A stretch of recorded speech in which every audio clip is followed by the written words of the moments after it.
السلام علیکم دوستو، کیسے ہیں آپ سب؟ میں زبینہ فیاض ایک بار پھر آپ کے ساتھ تو میں شروع کر رہی ہوں بصیرہ پارٹ 24۔ سارم کو دعا رانی کی ناکامی کا بڑا افسوس ہوا تھا۔ وہ 13 دن اس گھر میں گزارنا چاہتا تھا۔ شرعی مخلوق نے اسے 3 گھنٹے بھی وہاں ٹکنے نہ دیا تھا۔ ان لوگوں کو مفلوج الگ کر دیا۔ اللہ جانے اب وہ لوگ ٹھیک ہوں گے بھی کہ نہیں۔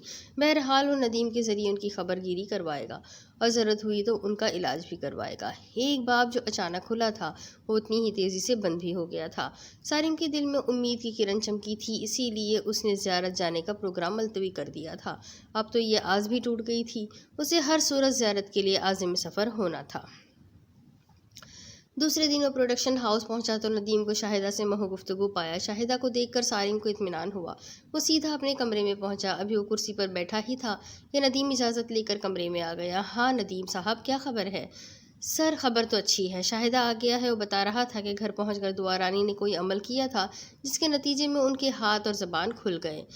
چلو یہ اچھا ہوا، میں ان لوگوں کی طرف سے بہت پریشان ہو گیا تھا، سارم نے مطمئن لہجے میں کہا۔ اب دعا رانی کے کیا عزائم ہے؟ سر، وہ تو ٹھنڈا پڑ گیا ہے، ندیم نے مسکرا کر کہا۔ شاہدہ بتا رہا تھا کہ بڑا سخت حملہ ہوا تھا، وہ تو خیر ہو گئی ورنہ چاروں کی زندگی خطرے میں آ گئی تھی۔ گرو اگر اس حملے کو نہ روکتے تو اس گھر میں چاروں کی لاشیں پڑی ہوتی۔ حملہ روکتے روکتے پھر بھی جھپیٹ میں آ ہی گئے۔ اب تو گرو نے اس گھر کا رخ کرنے سے توبہ کر لی ہے۔ اب مجھے زیارت جانا ہی ہوگا، سارم نے کہا۔ سر چلے جائیں، مجھے تو نجات کا یہی آخری راستہ نظر آتا ہے، شمیم بھائی نے بھی یہی مشورہ دیا تھا۔ چلے پھر میٹنگ کال کریں۔ مجھے نہیں معلوم کہ زیارت میں کتنا عرصہ لگے گا، میں چاہتا ہوں جانے سے پہلے سارے کام ہو جائے اور میری غیر موجودگی میں کوئی کام نہ رکے۔ جی بہتر، میں سمد صاحب سے بات کرتا ہوں، ندیم یہ کہہ کر اٹھ گیا۔ سارم کو یہ جان کر خوشی ہوئی تھی کہ وہ لوگ چند گھنٹوں بعد ہی روبے صحت ہو گئے تھے۔ مفلوج ہونے کی صورت میں ان کی زندگی اجیرن ہو جاتی۔ یہ وہ لوگ تھے جنہیں تالی بجانے کے علاوہ کچھ نہیں آتا تھا۔ بے روزگاری سے مجبور ہو کر اب تو یہ لوگ بھیک مانگتے ہوئے نظر آتے ہیں۔ اس کی وجہ یہ ہے کہ ریت رواج تبدیل ہو گئے ہیں، ورنہ ایک زمانہ تھا کہ شادی بیاہ اور خصوصی طور پر بچے کی پیدائش پر ان کا گانا بجانا ضرور ہوتا تھا۔ اب ایسے موقعوں پر کوئی انہیں نزدیک پھٹکنے بھی نہیں دیتا۔ ویسے درمیان کی یہ مخلوق اپنے اندر بڑی اسرار رکھتی ہے۔ سارم کو اپنے پروڈکشن ہاؤس کی زیادہ فکر نہ تھی، اس کے پاس بہت اچھا سٹاف تھا، پھر اس نے دفتر کا سیٹ اپ اس طرح بنایا تھا کہ کام خود بخود ہوتا رہتا تھا۔ بہرحال تھوڑی بہت جو رکاوٹیں تھیں اس نے میٹنگ میں وہ دور کر دی تھی اور مطمئن ہو کر گھر آ گیا۔ سارم کے لیے کوئٹہ اور زیارت کوئی نئی جگہ نہ تھی، وہ کئی بار وہاں جا چکا تھا۔ سارم کو زیارت کا گہرا سناٹا، صنوبر کے سرسبز درخت اور بے انتہا اونچے پہاڑ بہت پسند تھے۔ زیارت کی وادی چاروں طرف سے پہاڑوں سے گھری تھی۔ یہ ایک پیالہ نما وادی تھی، جا بجا قدرتی مناظر بکھرے ہوئے تھے۔ سرسبز شاداب جنگلات، پتھریلے راستے، زیارت کے حسن میں عجب سادگی تھی، جیسے کوئی پہاڑی دوشیزہ اپنے سنہری بال کھولے کسی کو معصومیت سے دیکھتی ہو۔ سارم کا جی چاہتا تھا کہ وہ اکیلا سفر پر نہ جائے، اپنے ساتھ اپنی شریک زندگی سارا کو بھی ساتھ لے جائے، کہ اس کے بغیر وہ خود کو ادھورا سمجھتا تھا۔ لیکن زیارت، وہ جس مشن پر جا رہا تھا، اس کے بارے میں یقین سے نہیں کہہ سکتا تھا کہ وہاں کیا صورتحال پیش آئے گی۔ سارا کا ساتھ جانا کسی طور مناسب نہ تھا۔ سارا کو اپنے گھر سے الگ ہوئے کئی دن ہو گئے تھے۔ اس نے ظفر مراد کے گھر شفٹ ہوتے ہی اپنی بے قراری کا اظہار کیا تھا۔ وہ آدھی رات کو اپنے گھر جانا چاہتی تھی اور جب سارم نے غصے میں اسے تنہا جانے کی اجازت دے دی تو وہ جھاگ کی طرح بیٹھ گئی۔ اس رات کے بعد اس نے سارم، خالہ سجو یا ظفر مراد سے اپنے گھر جانے کا مطالبہ نہیں کیا تھا۔ اس کی نگرانی جاری تھی، وہ چھپ کر بھی گھر سے نہیں نکل سکتی تھی۔ سارم خوش تھا کہ سارا کو اپنے گھر سے دور کرنے کی وجہ سے فائدہ ہوا تھا۔ اس میں مثبت تبدیلی آ گئی تھی۔ اب اس نے حسن کا تذکرہ چھوڑ دیا تھا۔ خالہ سجو اور ظفر مراد بھی اس تبدیلی سے بہت خوش تھے، لیکن کسی کو اصل حقیقت کا پتہ ہی نہ تھا۔ سارا اس رات جب سارم نے اس پر غصہ کیا تھا، حسن کو یاد کرتے روتی رہی تھی۔ کہیں صبح جا کر اسے نیند آئی تھی، پھر اس دن وہ دن چڑھے تک سوتی رہی۔ جب اس کی آنکھ کھلی تو دن کے 12 بج رہے تھے۔ کمرے میں کوئی نہ تھا، دروازہ بھی بند تھا۔ سارم اسے گہری نیند میں دیکھ کر آہستہ سے چلا گیا تھا۔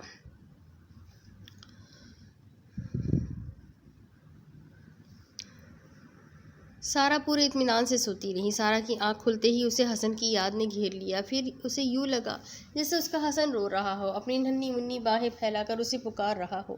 ایک ٹھیس سی اس کے دل میں اٹھی، ہائے میں کیا کروں؟